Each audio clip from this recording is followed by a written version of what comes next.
Mesdames, Messieurs, bonjour et ravi de vous retrouver à ce flash de 10 heures sur la télévision du Burkina. Ouagadougou accueille depuis hier la 27e réunion du comité d'orientation de Afrique TAC de l'Ouest, un centre régional d'assistance technique du FMI pour l'Afrique de l'Ouest. Le Burkina est cité comme l'un des meilleurs élèves de l'institution au regard des réformes adoptées et mises en œuvre comme par exemple le budget programme.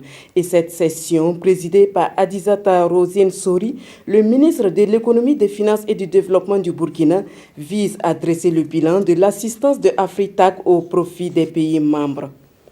Quelle contribution de la recherche doctorale à l'amélioration de la santé des populations? C'est la problématique au centre du colloque international de l'école doctorale de la santé de l'université Ouaga 1 professeur Joseph Kizerbo.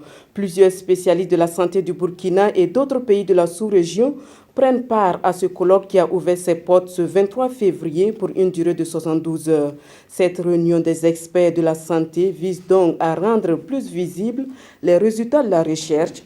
Les participants vont également tenter de trouver la bonne formule pour une meilleure organisation de la recherche doctorale au profit des populations. Les populations du centre Est et de l'Est, eux, sont heureuses bénéficiaires de 110 forages, lesquels forages ont coûté la somme de 660 millions de francs CFA. Le donateur est une association italienne dénommée Douce Cati, une association qui intervient dans le domaine social et qui est le fruit de la coopération entre l'Italie et le Burkina. Douce Cati vient ainsi soulager les besoins en eau potable des populations de 4 provinces du centre-est et de l'est du Burkina. Et pour constater l'effectivité des 110 ouvrages, une délégation de l'association était la semaine écoulée dans les communes de Basse-Kouré et de Goungé. Alpha Blondy a foulé le sol de la capitale burkinabé dans l'après-midi d'hier et sur le champ, il s'est prêté aux questions des journalistes.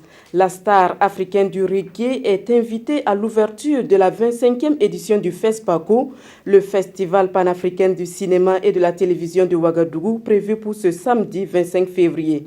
À jour J-1, Alpha Blondy promet un concert riche en couleurs, un concert à la hauteur des attentes des publics burkinabés.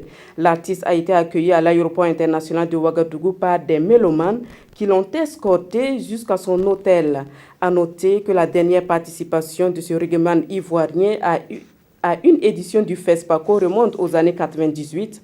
Mais en fin octobre 2016, il a tenu 2 méga-concerts respectivement à Ouagadougou et à Bobo-Dioulasso. À l'international, du nouveau dans l'affaire Kim Jong-nam, assassiné la semaine dernière à Kuala Lumpur. Kim Jong-nam est le demi-frère de Kim Jong-un, le président de la Corée du Sud, et il vivait en exil à Monaco, en Chine. L'homme a été attaqué la semaine dernière par 2 femmes au vu de tous dans le hall de l'aéroport. Un poison au gaz dénommé VX, l'agent neurotoxique le plus mortel qui existe, a été détecté sur son visage. La Corée du Sud dénonce un assassinat planifié par son voisin du Nord. Pyongyang accuse de son côté la Malaisie de mener une enquête politisée et illégale. Voilà qui met fin à ce flash de 10 heures. Merci de l'avoir suivi. Tout à l'heure, vous aurez le journal de 13 heures en compagnie de Marguerite Douagnon.